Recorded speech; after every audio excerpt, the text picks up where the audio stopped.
Well, I have to go to class in about 10 minutes, but as I was getting ready, I was online, and I stumbled.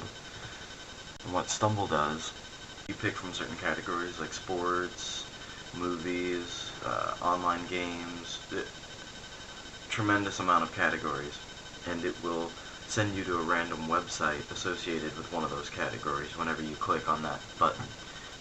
One of them was a very funny video of two, I believe, Australian guys. One of them was like a senator, and the other one is interviewing him about a tanker that the front fell off of.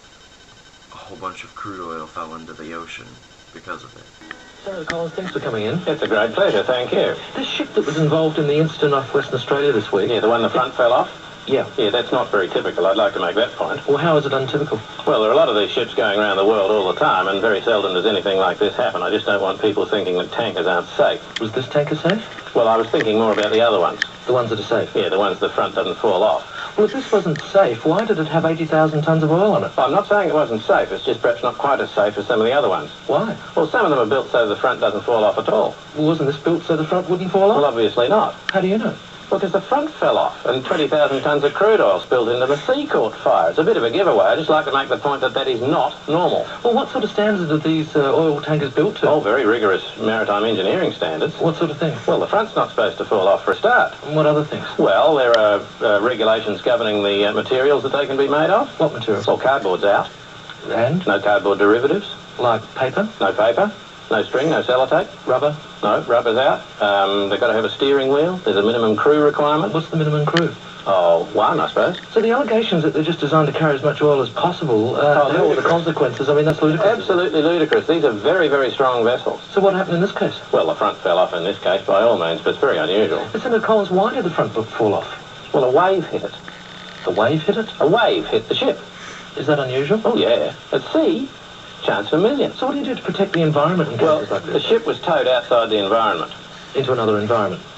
No, it's been towed beyond the environment. It's not in the environment. No, but from one environment to another environment. No, it's beyond the environment. It's not in an environment. It has been towed beyond the environment. Well, what's out there? Nothing's out there. Well, there must be something out there. There is nothing out there. All there is sea and birds and fish. And? And 20,000 tonnes of crude oil. And what else? And a fire.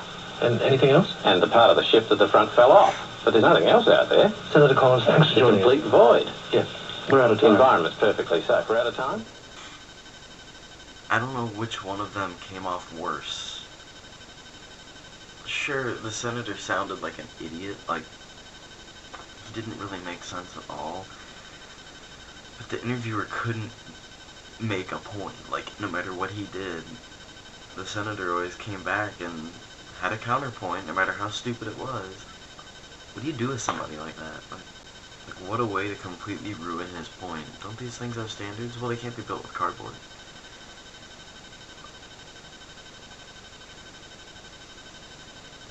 I would be stumped too. I wouldn't know what to say to that. Oh. I'm still not awake. I just walked all the way from Baldwin Hall back here to Dobson.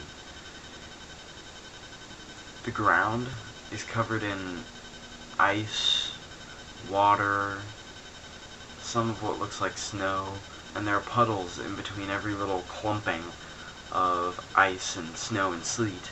Like, it was pouring down on my head too. So my hair, which is now wet, froze on the way back.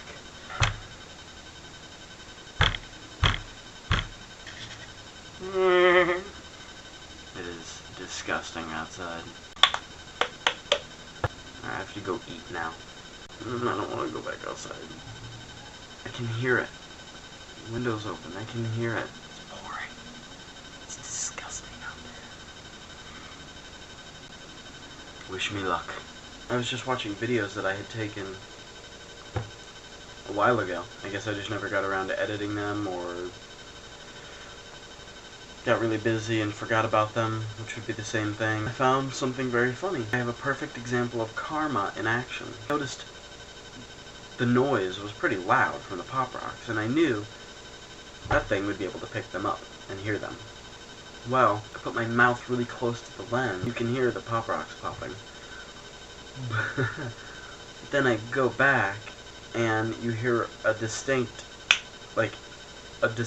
pop. Apparently one of the bigger ones went and blew up. I just kind of wanted to set this up so that you know why all of a sudden I react the way I do.